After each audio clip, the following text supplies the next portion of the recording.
ઘણીવાર છે ને વ્યક્તિ પાસે પૈસો આવે ને એટલે સૌથી પોતાની જાતને બતાવવા માટે એટલે અહંકાર વશ થઈ જતો હોય છે. બિલકુલ. અને અહંકારી માણસને ખાડવો પડે, અહંકારને ખાડવો પડે એવું કહેવાય. એના માટેની તમે એક બહુ સરસ મજાનો પ્રસંગ કહેતા હતા. જો એક બહુ સરસ વાક્ય આપણે મહાભારતના ટાઈમનું છે. એમાં અહંકાર આપણા કરણને આવી જતું હોય છે. એ કેવી રીતે આવે એનું પૂરું વ્યાખ્યાન તમને આપું છું. કે જ્યારે યુદ્ધ થતું હતું ને કરણ જ્યારે તીર મારતા હતા ને, તો સારથી શ્રી કૃષ્ણ ભગવાન સ્વયં એમના હતા, અર્જુનના. તો જ્યારે કરણ તીર મારે ત્યારે શ્રી કૃષ્ણ ભગવાન કહે, વાહ કરણ, વાહ કરણ. કેમ કે જ્યારે એ તીર મારતા હતા તો 2 ડગલા રથ પાછળ ખસી જતું હતું. અને જેમ અર્જુન તીર મારતા હતા, તીર મારે એટલે થોડુંક જ રથ હલે કરણનું. પાછો કરણ તીર મારે એટલે શ્રી કૃષ્ણ ભગવાન સ્વયં સારથી બનીને જે રથ પર બેઠા એ રથ પાછળ જઈ રહ્યું છે, એનો મતલબ સામેવાળો તો બહુ મોટો ધુરંધર છે. તો પાછો જેમ કરણ તીર મારે એટલે પાછું પેલું રથ 2 કદમ પાછળ જાય અને પાછો શ્રી કૃષ્ણ ભગવાન કહે, વાહ કરણ, વાહ કરણ. તો અર્જુને આ વસ્તુ જોઈ લીધી. એટલે એને એમ તકલીફ તો થાય ને કે મારા સારથી બનીને તારીફ સામેવાળા શત્રુની કેમ કરે છે, તકલીફ તો થાય ને. તો એમણે કહ્યું કે પ્રભુ, રાત્રિકાલ થયો, યુદ્ધ વિરામ થયો, તે ટાઈમે કહ્યું કે પ્રભુ, તીર તો હું બી ચલાવું છું, ધનુધારી હું બી છું, તો તમે કરણનું કેમ વાહ કરણ કરો છો?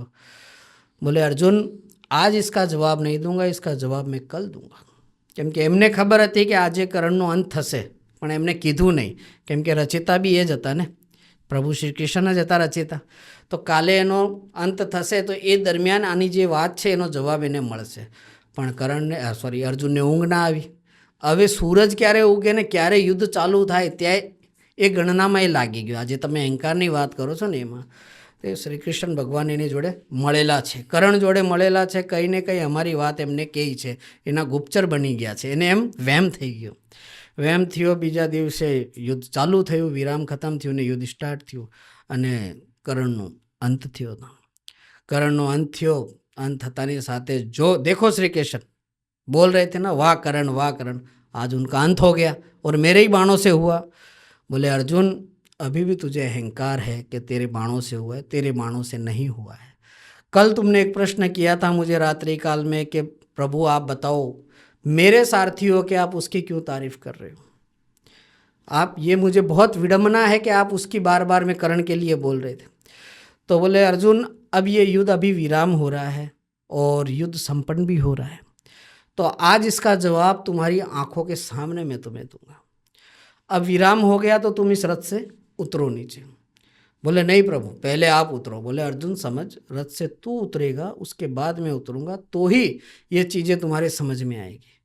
बोले ठीक है. अर्जुन उतर्या नीचे. ઉતર્યા અને સાથે જ ત્રિલોકીનાથ પ્રભુ શ્રી કૃષ્ણ જેમ નીચે ઉતર્યા, ઉતરતાની સાથે જ પેલું રથ બ્લાસ્ટ થઈ ગયું, એટલે સળગી ગયું ઓટોમેટિક. અને અર્જુન હક્કા બક્કા થઈ ગયો. બોલે આ શું થયું પ્રભુ?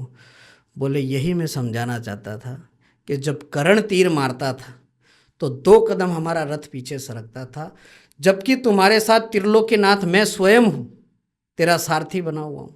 और जो ऊपर ध्वजा है, उस ध्वजा के अंदर साक्षात हनुमान जी विराजमान है, जो तुम्हारे रथ की रक्षा कर रहे हैं. और ये सूर्य का दिया हुआ रथ है, उसके बावजूद 2 कदम ये पीछे जा रहा है. इसका मतलब तुम सोचो कि करण के तीर में कितनी ताकत है.